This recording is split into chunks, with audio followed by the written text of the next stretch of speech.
So, I'm not very good at Beat Saber. That doesn't mean I can't have fun with it, it just means the footage in the background won't be at the level of the pros.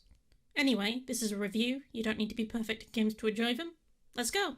Beat Saber is an excellent game. Seriously, if you have VR, you probably want, or already have, Beat Saber. Why am I telling you about it, you might ask? Because I want to, and I have the footage for it. The game is all about boxes, specifically the destruction of boxes in a specific colour and angle-coded order.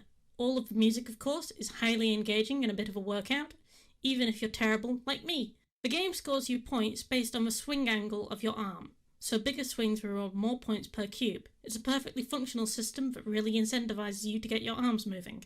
There are many modes in Beat Saber, from the wider modes of campaign, solo, and arcade, to the more intrinsic gameplay modes of classic, no arrows, one saber, and a selection of modes that have you turning to face blocks coming from 90 to 360 degrees around you. My personal favourite mode is classic. It's got the right balance of challenge and fun that I look for in a game, though the other modes certainly have their merits. No arrows is a challenge, despite what you might think. Without arrows, surely it would be easier to slice those cubes into ribbons. You'd expect that, but you'd be wrong in that regard. You see, while in classic mode the boxes generally stay on their own side, left or right, for the duration of the song, with a few exceptions, the boxes in no arrows are scattered to the high winds with no respect for your sensibilities on the matter. I find this particularly frustrating as I seem to have a problem viewing colours. I'm not colourblind, I just can't seem to hit the box with the right saber. Solo saber mode is interesting. Unlike other game modes, this one can only be played on expert, and thusly the game becomes rather difficult, if you aren't good at it. So I don't really feel as though I'm properly in the right to speak about it.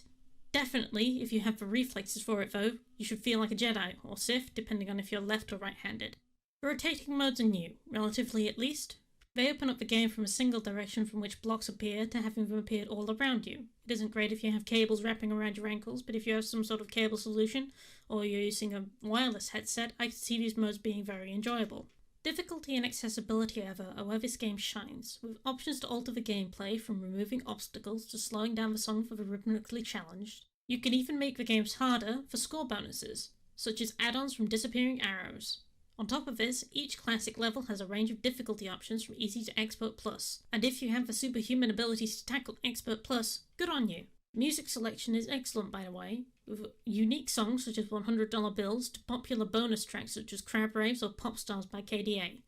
There's also DLC tracks from Imagine Dragons to Panic at the Disco if you're into that sort of thing, for these are paid additions to the game. On top of that, there's a vast modding scene for the game, with custom tracks released through all genres of music. If you want advice on where to start though, start with the campaign. It starts you off with the simple challenges, ramping up the difficulty naturally as you progress through a series of songs, though admittedly I didn't notice any story to speak of in the campaign itself. This is a game that's fun on its own, all with friends to hang out and hit boxes with. Whether you're good at it or bad at it, it doesn't matter, it's fun, fairly priced, and right on top of what VR has to offer in gameplay experiences.